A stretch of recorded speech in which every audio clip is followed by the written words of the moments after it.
네, 오늘은 우리가 2024년도 마지막 주일이겠죠. 하나님 말씀이 10편 118편 1절로 10절 말씀 중심으로 이렇게 감사한 한교를 나누고자 합니다. 자, 우리 이제 2024년도 마지막 주일에 하나님 앞에 드리고 있습니다. 자, 하나의 시작되기 엊그제 같은데 정말 벌써 한 해를 마무리한다니 시간이 뭐 가도 너무나 빨리 가죠. 이런 얘기가 있죠. 10대 때는 시속 10km의 소속으로 가다가 20대는 20km 스스로 가다가 50대가 되면 50km, 60대가 되면 60km로 가더니 70대가 되면 70km 달려가. 정말 가면 갈수록 시간이 정말 빨리 달려갔죠. 얼마나 빨리 가는지 뭐 정신이 없을 정도예요. 벌써 우리는 이렇게 한 해가 지나서 2024년도 끝자락에 와 있습니다. 우리가 한 해를 보내게 되면 지난 시간을 되돌아보게 되죠. 올 한 해 우리가 어떻게 살았을까요? 우리 성도님은 어떻게 사셨습니까? 올 한 해 시작하면서 계획하신 일들은 잘 이루셨나요? 자, 한 해를 보내면서 감사할 일이 많으십니까? 후회할 일이 많으십니까? 워낙 힘든 일이 많아가지고 감사할 일보다는 혹시 원망이나 탄지로 가득 있지는 않으십니까? 자, 그럼에도 우리가 결코 잊어서 안 되는 것이 있죠? 바로 하나님의 은혜입니다. 아멘. 힘든 일이 많았어도 몇 가지 인도하신 주님의 은혜가 있었죠. 힘든 상황 속에서도 견디고 이기게 하신 주님의 은혜가 있었습니다. 무엇보다 변화없는 사랑을 베풀어 주시는 주님의 은혜가 있었습니다. 아멘. 이 놀라운 은혜를 주님께서 지난 한 해도 변함없이 우리에게 베풀어 주셨죠. 이렇게 하나님의 은혜를 우리가 아는 성도는 그러면 그 은혜에 대해서 어떻게 반응을 해야 될까요? 어떻게? 마땅히 감사를 드려야 되죠. 감사. 어떤 상황에서 우리 결코 잊지 않을 것은 바로 하나님에 대한 감사입니다. 감사야말로 성도가 하나님께 드리는 최고의 찬양시이기 때문입니다. 아멘. 오늘 우리가 읽은 시편 118편은 바로 하나님께 대한 감사를 노래하는 시입니다. 이 시편 118편은 종교개혁자 마틴 루터가 가장 좋아하던 시라고 해요. 그가 이 시에 대해서 이렇게 말했다고 합니다. 이 시는 내가 특히 사랑하는 시입니다. 진실로 이 시는 여러 차례 나에게 도움을 주었던 시입니다.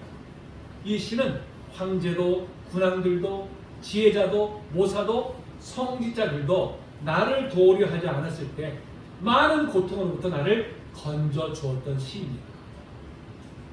이 시는 비단 루터에게만이 아니라 고통당하는 모든 사람에게 용기와 희망을 준 그런 시죠. 자, 먼저 이 시편 118편의 배경을 우리가 살펴볼 텐데요.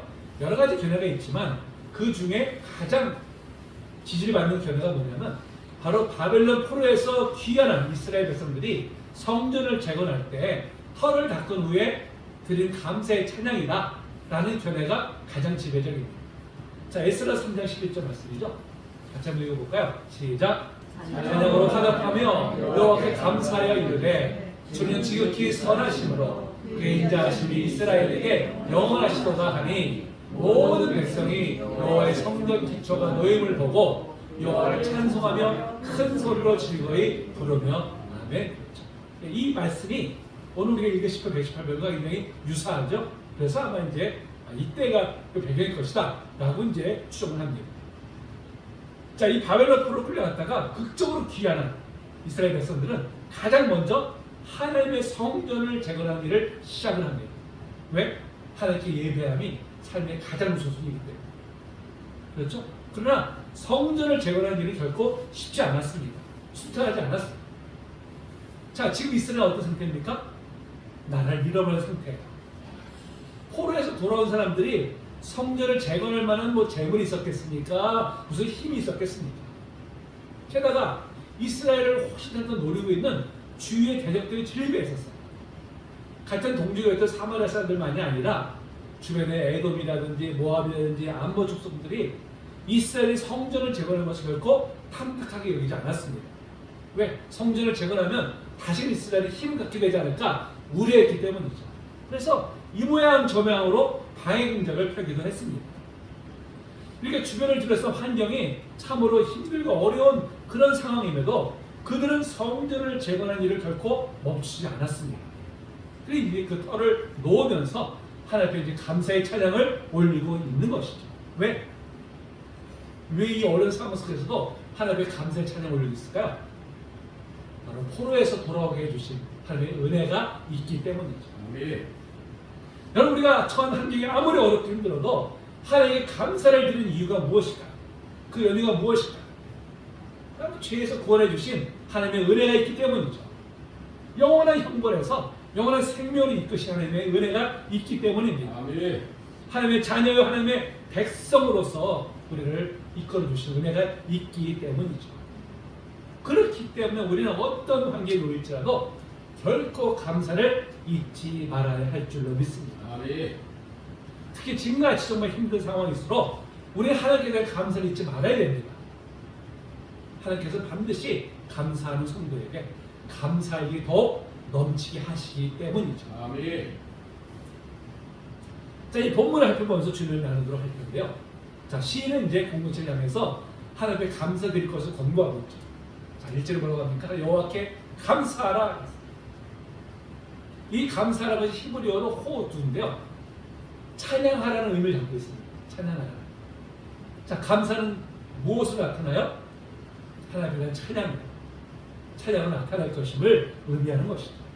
그럼 왜 하나님께 감사 찬양으로 하는 것일까요? 하나님은 선하시기 때문이죠. 그 인자하심이 영원하기 때문입니다. 자, 이 선하심과 인자하심은 하나님의 속성이죠. 본질입니다. 하나님의 그 선하심에서 우리를 향한 사랑이 나오는 것이죠. 그래서 하나님은 자신이 선하시고 인자하신 분이심을 스스로 말씀하셨습니다. 자, 출애굽기 33장 19절 말씀입니다. 시작. 여호와께서 이르시되 내가 내 모든 선한 것을 내 앞에서 지나가게 하고 여호와의 이름을 내가 계속하리라. 나는 은혜 베풀 자에게 은혜를 베풀고 긍휼을 베풀 자에게 긍휼을 베푸느니라. 아멘. 그렇죠? 선하신 하나님께서 은혜를 베풀어 주시고 긍휼을 베풀어 주십니다. 그렇기 때문에 바로 이 하나님께 우리가 영광을 올려드리는 것은 지극히 마땅한 일이죠. 자, 그렇다고 이 시인은 지금 이 권고를 누구에게 하고 있을까? 누구에게? 오늘 2절에 보니까 이스라엘 모든 민족에게, 또 3절에서는 아론 집안의 사람들, 즉 제사장과 레위 지파에게, 3절에서는 하나님을 경외하는 모든 사람들에게 바로 이 권고를 하고 있습니다. 한마디로 하나님을 믿는 모든 백성들에게 하나님 앞에 감사 찬양하도록 권하고 있는 것이죠. 아멘. 여러분, 경외한다는 것은 원래 두려워한다는 의미지만 그저 무서움 앞에 두려워 떠는 것을 의미하지 않습니다. 경외는 뭐예요? 바로 하나님의 행하신 능력에 대한 감탄이고 자발적인 공경의 마음이자 바로 태도입니다. 그러면서 우리는 하나님을 경외해야 되죠. 하나님을 높여드려야 됩니다. 하나님을 경외하는 사람은 하나님께서 자신에게 행하신 놀라운 일을 알고 있기 때문에 자발적인 공경을 바로 이제 드리는 것이죠. 자, 그런 하나님께 감사, 영광 올려드리는 것은 단지 하나님의 선하심과 인자하심의 속성 때문만은 아닙니다. 하나님께서 당신의 백성들에게 행하신 놀라운 역사가 있기 때문이죠. 그렇다면 자, 하나님께서는 하나님의 경외하는 백성들에게 어떤 놀라움을 행하셨을까요? 자, 오늘 우리가 읽은 이 본문 속에서 바로 시인은 네 가지 하나님께서 행하신 놀라운 역사를 노래하고 있습니다. 자, 먼저는 바로 하나님께서는 기도에 응답해 주셨습니다. 자, 5절 다시 읽어볼까요? 5절 시작. 고통 중에 여호와께 부르짖었더니 여호와께서 응답하시고 나를 넓은 곳에 세우셨도다. 아멘. 앞에서 말씀드렸듯이 포로에서 귀하는 백성들이 성전을 재건하려 할 때 여러 방해 책동이 있었습니다. 겨우 돌아온 고향에서 이제 다시 또 쫓겨날 수도 있고요. 생명의 위협까지 받는 그런 위기 상황에 놓여 있었습니다. 그래서 이 고통이라는 단어가 협소한 처지로 내몰린다는 뜻이에요. 그러니까 사면초가의 상태에 놓여 있는 것을 바로 이제 고통이라고 표현하고 있습니다. 또 한편으로는 해협이라는 의미도 있어요. 해협. 해협이 뭐예요? 좁은 바다는 의미죠. 좁은 바다. 그야말로 앞뒤로 빠져나가기 힘든 바로 이제 그런 상황을 말합니다. 지금 이 이스라엘 공동체가 그런 상황에 놓여 있다는 거예요. 근데 여러분, 이스라엘 공동체만이 아니라 우리도 이러한 때를 지나갈 때가 있어요.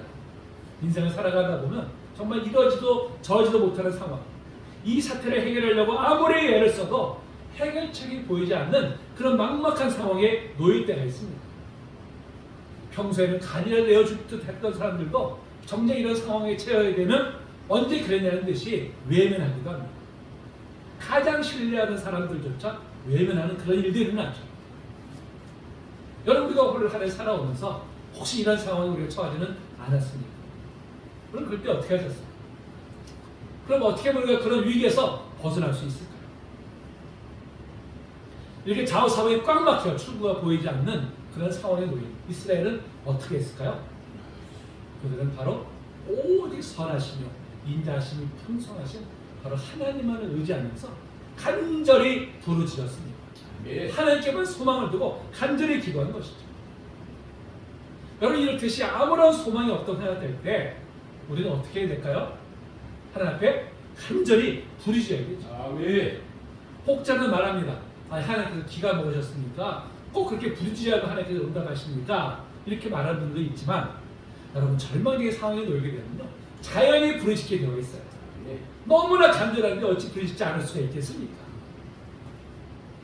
이렇게 오로지 하나님만을 바라보면서 밤낮으로 부르짖었을 때 하나님께서 어떻게 하셨을까? 자, 하나님께서는 환난 때에 부르짖으면 어떻게 한다고요?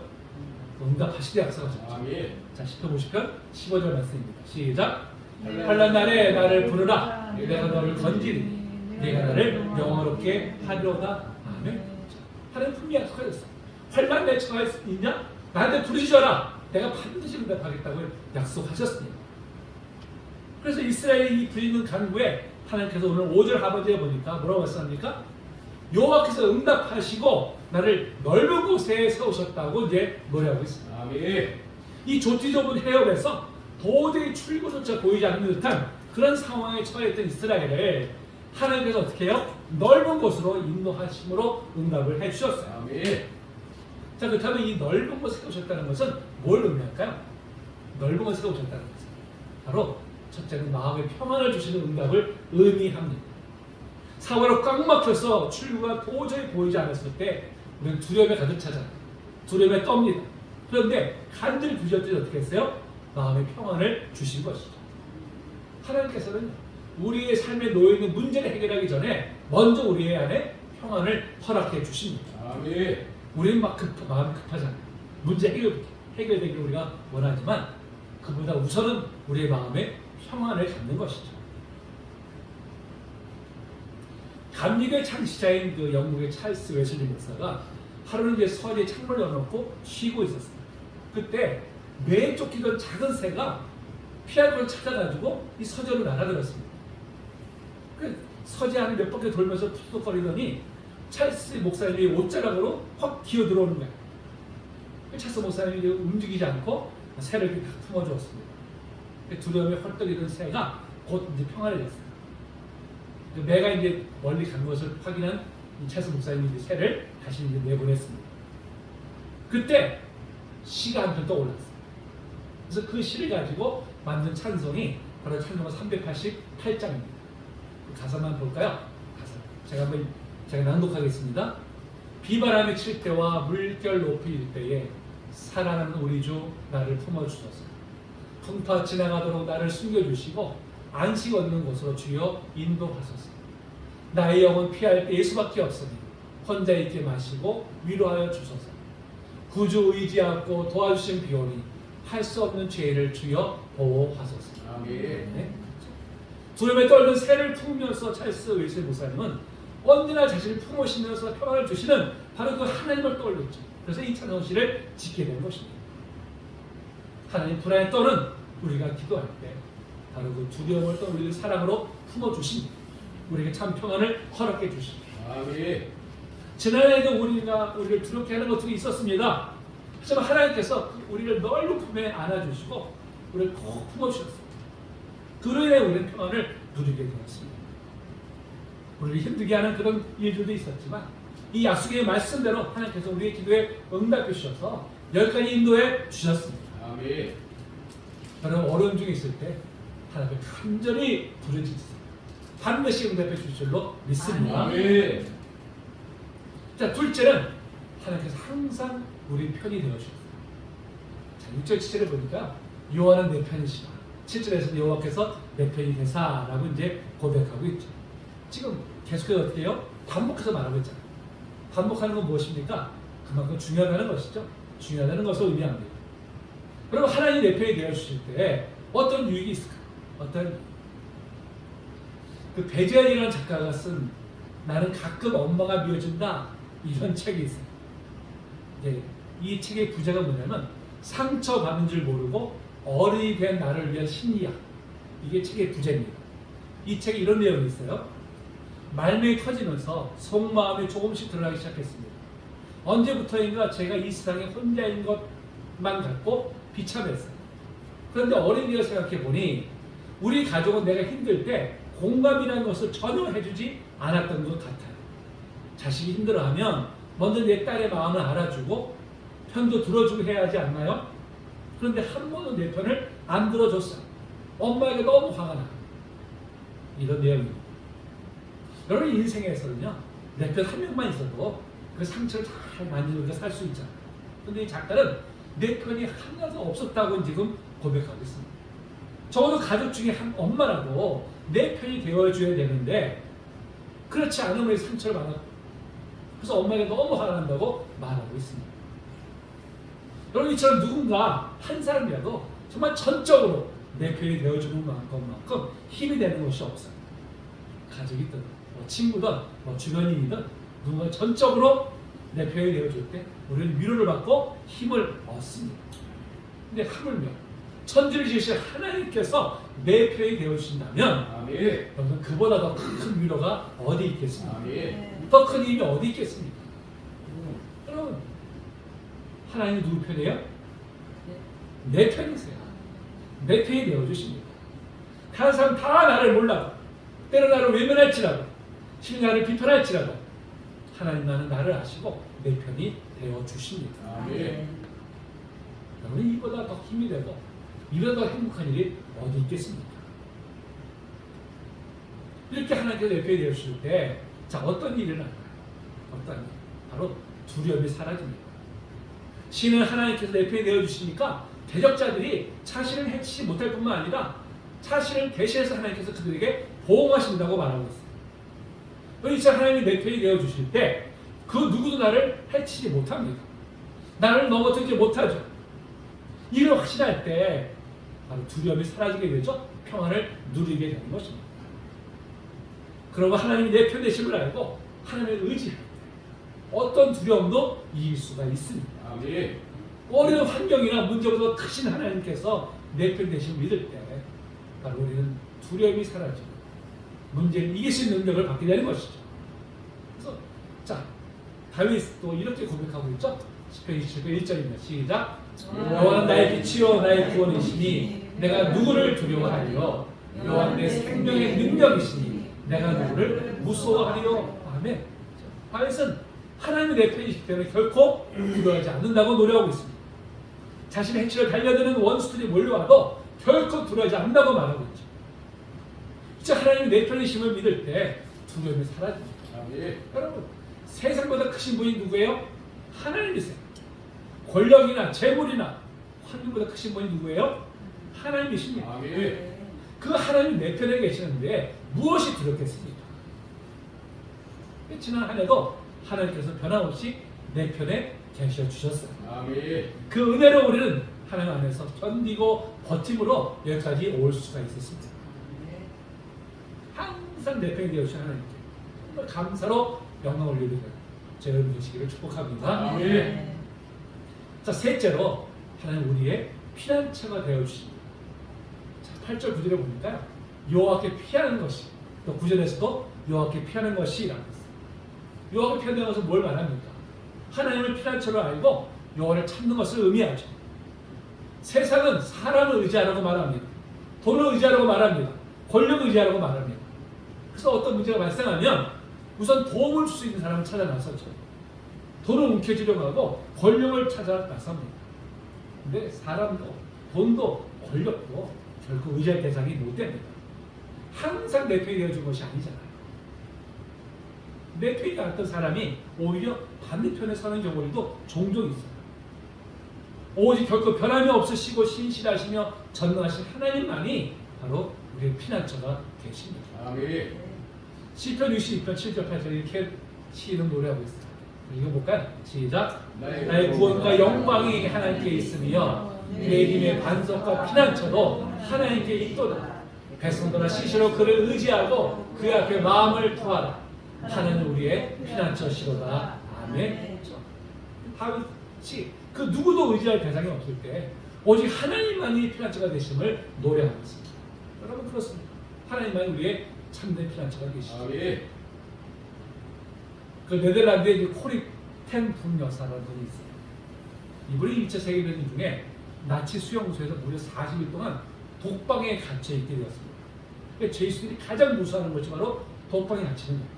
이 독방은 몸을 전혀 움직일 수 없는 바로 이제 그런 곳이라고 합니다. 그래서 이 40일 동안 이 독방에 갇혀 있으면요 대부분이 정신병자가 되어서 나온다고 합니다. 그만큼 무서운 거죠. 이 콜테 분 여사도 얼마나 정말 힘이 들든지 정말 믿음도 사라지고 인내가 다 사라진 것 같아요. 그래서 하나님 어찌하면 좋습니까? 라고 이제 기도. 하나님 정말 더 이상 견딜 수가 없습니다. 저 미쳐버릴 것 같아요.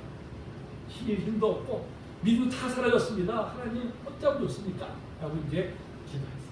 근데 그때 순간 눈앞에 개미 한 마리가 보이는 거예요. 개미 한 마리. 근데 개미가 기어가다가 바닥에 물이 있으니까 그걸 피해가지고 벽 옆에 아주 조그만 틈으로 들어가는 것이 보였어요. 그때 하나님의 음성이 들립니다. 코리아, 개미가 보이느냐? 개미가 지금 어디로 가겠니? 네, 작은 틈으로 지금 피해가고 있습니다. 그래, 너는 지금 피할 곳이 없다 생각하지만 내가 바로 피난처니. 나를 향해 오너라. 내가 너를 품어줘. 너는 내 속에서 안전하게 보호받을 수 있다. 내가 너를 도와주겠다. 이렇게 말씀드렸습니다. 골대품 여사가 그 순간 하나님 바라보면서 기도했습니다. 하나님, 개미가 틈에 들어가서 피하는 것처럼 제가 하나님 품에 안깁니다. 저를 붙들어 주시옵소서. 그때 놀랍게도 하나님께서 그 마음을 두려움이 사라지게 하시고 평안을 허락해 주셨습니다. 그걸 이겨낼 수 있던 것, 끝내 독방의 생활을 이겨낼 수 있었다고 이제 고백을 합니다. 여러분, 하나님만이 내 편으로서 나를 도와주신 분을 믿고 의지하면요, 하나님께서 도움이 되어 주십니다. 우리를 위해서 싸워 주시죠. 우리를 미워하는 자들 앞에서 승리하도록 우리를 이끌어 주십니다. 하나님만을 피난처로 삼아서 하나님의 도우심을 받는 우리가 모두가 되기를 소망합니다. 자, 이제 마지막으로 하나님 우리를 도와서 승리케 하십니다. 오늘 10절부터 바로 13절까지가 바로 이제 그 내용이에요. 자, 여기서 보니까 시인은 그야말로 사면초가의 상황에 놓여 있어요. 여기 보니까 10절에 보니까 문나가 나를 에워쌌으니, 11절도 그들이 나를 에워쌌으니, 12절에서도 그들이 벌레처럼 나를 에워쌌으니, 13절에는 너는 나를 미쳐 넘어뜨려 했으니, 온통 사방으로 대적들이 자기의 집을 삼키려고, 넘어뜨리려고 그냥 몰려오는 그런 상황입니다. 자기 혼자이면 도저히 그들을 물릴 수 없는, 그야말로 속수무책으로 당할 수밖에 없는 절망적인 상황이었던 것이죠.